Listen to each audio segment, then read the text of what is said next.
نحمدہ ونصلی ونسلم علی رسولہ الکریم اما بعد اعوذ باللہ من الشیطان الرجیم بسم اللہ الرحمن الرحیم وَإِذَا قِيلَ لَهُمْ لَا تُفْسِدُوا فِي الْأَرْضِ قَالُوا إِنَّمَا نَحْنُ مُصْلِحُونَ صدق اللہ العظیم وصدق رسولہ النبی الکریم الامین اللہم صلی علی سیدنا و مولانا محمد معدن الجود والکرم وآلہ وصحبہ وبارک وسلم الصلاۃ والسلام علیک یا سیدی یا رسول اللہ وعلی آلک واصحابک یا سیدی یا حبیب اللہ۔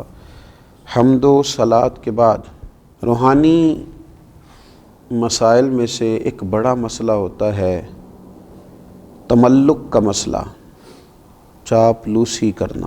کسی بھی بلند مرتبہ شخصیت کو یا صاحب منصب کو دیکھ کر اس کی چاپلوسی کرنا، اس طرح عاجزی کرنا کہ اس سے اپنے مفادات نکلوائے جا سکیں، یہ ہمارے دور کا بڑا سلگتا ہوا مسئلہ ہے۔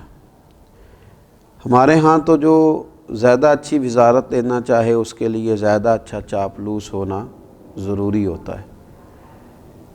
حضرت سعدی شیرازی رحمۃ اللہ علیہ فرمایا کرتے تھے کہ لکڑی کو گھن کھاتا ہے، بڑے لوگوں کو چاپلوسی کھا جاتی ہے، خوشامد کھا جاتی ہے۔ چاپلوسی کرنا، جھوٹی تعریفیں کرنا، یہ روحانی مسائل میں سے ایک بڑا مسئلہ ہے۔ اللہ تبارک و تعالیٰ نے قرآن مجید میں منافقین کی ایک بات کا ذکر فرمایا وَإِذَا قِيلَ لَهُمْ لَا تُفْسِدُوا فِي الْأَرْضِ، جب ان سے کہا جائے نا کہ زمین میں فساد نہ پھیلاؤ، قَالُوا إِنَّمَا نَحْنُ مُصْلِحُونَ، کہتے ہیں ہم تو سنوارنے والے ہیں، ہم تو صلح جو لوگ ہیں۔ حضرت صدر الافاضل رحمۃ اللہ تعالیٰ علیہ ارشاد فرماتے ہیں کہ کفار سے میل جول رکھنا، ان کی خاطر دین میں مداحنت کرنا، اہل باطل کی چاپلوسی کرنا، ان کی خوشی کے لیے صلح کل بن جانا، اظہار حق سے بچنا، یہی تو منافقین کا طریقہ ہے کہ مسلمانوں کے پاس آتے تھے تو ان کی خوشامد کرتے تھے، ادھر جاتے تھے تو ان کی خوشامد کرتے تھے، جب کہا جاتا تھا فساد نہ کرو تو کہتے ہم تو صلح کرنے والے ہیں، گویا دونوں گھروں کو راضی رکھنے والے ہیں۔ چاپلوسی کرنا، خوشامد کرنا اور ناجائز کرنا۔ اگر آپ کسی شخص کو اچھا جانتے ہیں تو اس کے لیے خیر کے جملے کہیں، لیکن اس کی پشت کے پیچھے بھی تو کہے جا سکتے ہیں۔ ہمارے زمانے کے اندر منہ پر تعریفوں کے لمبے پل ہیں، لمبی باتیں ہیں، لمبی تعریفیں ہیں، لیکن پشت کے پیچھے اللہ اکبر، یہ وہی لوگ ہیں جو سامنے بڑی تعریفیں کر رہے تھے، لیکن جب وہ شخص چلا گیا تو پھر ان کا ذوق ہی بدل گیا۔ تو یہ ایک بڑا عجیب مسئلہ ہے۔ یہ کون لوگ کرتے ہیں یہ کام؟ زیادہ تر یہ وہ لوگ کام کرتے ہیں جن کی طبیعت آرام پسند ہوتی ہے، خود محنت نہیں کرنا چاہتے، کسی کی چاپلوسی کر کے، کسی کی خوشامد کر کے اپنے معاملات زندگی چلانا چاہتے ہیں، خود مشقت کا رستہ اختیار نہیں کرتے۔ کچھ لوگ ایسے ہوتے ہیں جنہیں منصب چاہیے ہوتا ہے تو وہ کسی صاحب منصب کی اتنی رج کے تعریف کرتے ہیں، اتنا اس کے پیچھے چلتے ہیں، اتنا آگے لے جاتے ہیں، اس کی کسی غلطی کو غلطی ماننے کو تیار نہیں ہوتے۔ صرف اتنی بات ہوتی ہے کہ اس صاحب منصب کے ساتھ ملوں گا تو کوئی چھوٹا موٹا عہدہ مجھے بھی مل جائے گا۔ کچھ لوگ اس لیے چاپلوسی کرتے ہیں کہ انہیں شہرت کی ضرورت ہوتی ہے، انہیں چاہیے ہوتا ہے کہ میرا بھی نام ہو جائے، کسی بڑی جماعت کے نمائندے بن گئے، کسی بڑے آدمی کے نمائندے بن گئے تو اس کی جائز ناجائز ترجمانی کر کے وہ کیا کرتے ہیں، وہ اپنے لیے شہرت کا سامان اکٹھا کرتے ہیں۔ یہ لوگ ایسے ہوتے ہیں کہ جن کی پھر کوئی اپنی زندگی نہیں رہتی، کوئی اپنی شخصیت نہیں رہتی، کوئی ان کا اپنا وقار نہیں رہتا۔ ہاں، اگر تم نے تعریف کرنی ہے، اگر تم نے کوئی بات کرنی ہے تو رب رسول کی کرو، حضور کے صحابہ کی عظمت بیان کرو، نبی پاک کی اولاد پاک کا ذکر کرو، اولیاء اللہ کا ذکر کرو، دین اسلام کی تعریف کرو، دین کی حمایت کرو، دین کے بارے میں لوگوں کو آگاہی دو۔ اور پھر ڈھیر سارے لوگ ایسے ہوتے ہیں کہ جب وہ کسی کی تعریف کر رہے ہوتے ہیں تو پھر انہیں اس کی تنقید بھی کرنی پڑتی ہے اس پر جو اس کا مخالف ہوتا ہے، اس کے دشمنوں کے بارے میں انہیں برا رویہ بھی اختیار کرنا پڑتا ہے۔ اس کا لازمی نتیجہ یہ نکلتا ہے کہ پھر یہ عداوتیں پھیلاتے ہیں، نفرتیں پیدا کرتے ہیں، بہت سارا نقصان ان کی وجہ سے ہوتا ہے۔ بغض، کینہ، عداوت، ان چیزوں کو فروغ دینے میں یہ چاپلوس لوگ بڑا کردار ادا کرتے ہیں۔ تو اپنی زندگی میں بندہ وقار والا بنے۔ ہاں کوئی شخص اگر صاحب کمال ہے، اس کی تعریف کی جائے، اس کے لیے خیر کا جملہ کہا جائے، لیکن اتنا جس حد تک کہ وہ ہے۔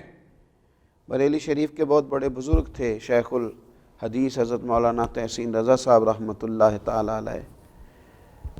مجھے کچھ ان پر لکھنے کا موقع مل رہا تھا تو میں نے لکھ دیا کہ حضرت تہجد کے وقت اٹھتے ہیں، تہجد پڑھتے ہیں۔ میری ان سے بڑی عقیدت تھی۔ تو حضرت صدر العلماء رحمۃ اللہ تعالی علیہ مجھے فرمانے لگے، مجھے فون آیا ان کا، کہنے لگے میں تہجد کی نماز نہیں پڑھتا، میں رات کو دیر تک مجھے مطالعہ کرنا پڑتا ہے، صبح چونکہ مجھے اسباق پڑھانے ہوتے ہیں تو میں رات ہی کو کچھ نوافل ادا کر کے لیٹتا ہوں۔ الحمدللہ سالوں بیت گئے ہیں، فجر کی نماز تو کیا جماعت بھی میری کبھی قضا نہیں ہوئی، جماعت سے فجر پڑھتا ہوں، لیکن تہجد میں پابندی سے نہیں پڑھ پاتا، میں اٹھتا ہوں۔ وہ بات لکھو جو خوشامد کے دائرے میں نہ جائے، جو ایسی نہ ہو جو خلاف واقعہ ہو۔ ہمارے بزرگ اس کو سختی سے ناپسند کرتے، سختی سے۔ ہم نے دیکھا کچھ مشائخ کو دیکھا، اگر کسی شخص نے مبالغہ آرائی کے ساتھ ان کی تعریف کی تو انہیں روک دیا، انہوں نے کہا نا بھائی میں اس منصب کا اہل نہیں ہوں، مجھے صرف وہ کہو اس منصب کا میں اہل ہوں۔ لیکن یہاں خوشامد ہے کہ بڑی لمبی چوڑی ہے۔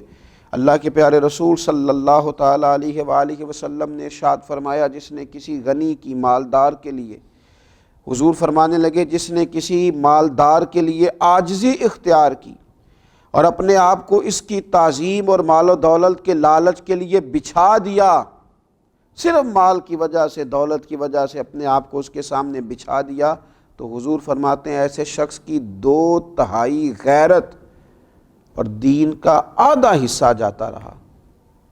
2/3 غیرت چلی گئی، آدھا دین چلا گیا، کیونکہ اس نے مالدار کے سامنے خوشامد کر دی، اس نے جناب اس کے سامنے اپنے آپ کو جھکا دیا۔ ہاں ایک جگہ خوشامد کرنے کی اجازت دی میرے نبی پاک صلی اللہ تعالی، حضور نے اجازت دی۔